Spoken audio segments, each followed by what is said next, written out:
नेमके काय अपडेट समोर आले नेमकं मैदाचं काय काही कारण समोर आलंय का सर? परवा म्हणजे 11 तारीख जामनेर शहरामध्ये एका कॅफेमध्ये एक मुलगा आणि एक मुलगी, एक 17 वर्षाची मुलगी भेटलं होतं, बसून होतं.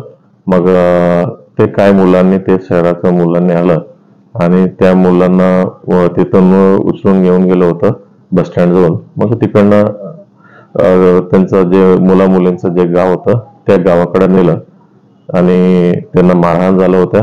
मारहाण झाल्यानंतर ते आई वडील त्यांना मुलांचं ताब्यात घेतलं. काही वेळ नंतर त्यांचं परिस्थिती बिकट झाली आणि त्या मुलांना सिव्हिल हॉस्पिटलला आणलं होतं.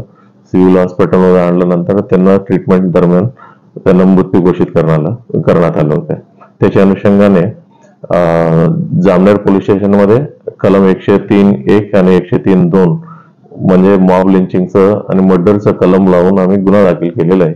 आणि ते दिवशी आम्ही 4 आरोपींना अटक करण्यात आलं होत्या आणि आजच्या दिवशी आम्ही 3 लोकांना आतापर्यंत ताब्यात घेतलं. अजून एक जळगावमध्ये आणणं बाकी आहे, ते तोही आपल्या ताब्यात आहेत. म्हणजे एकूण 8 आरोपींना अटक करण्यात आलेलं आहे आणि त्यांचं कालच्या दिवशी पोस्टमॉर्टम झालं होतं आणि अंत्यविधी देखील म्हणजे बेटावत गावात झाल्या होत्या. आणि त्याच्या अनुषंगाने काही लोकांनी SITचं मागणी करतायत. मग त्याचाही विचार करून म्हणजे 1-2 दिवसात त्याचा SIT देखील आम्ही फॉर्म करू आणि तपास चांगल्या पद्धतीने करूया. जे कोणी या कृती केलेलं आहे सर्व लोकांना अटक केलेलं आहे. अजूनही काही तपासात निष्पन्न झालं त्याच्यावरती देखील कायदेशीर कारवाई करेल. मरणाचं कारण समोर आलंय का? मैताचं PM रिपोर्ट आमच्या हातात आलेला नाहीये.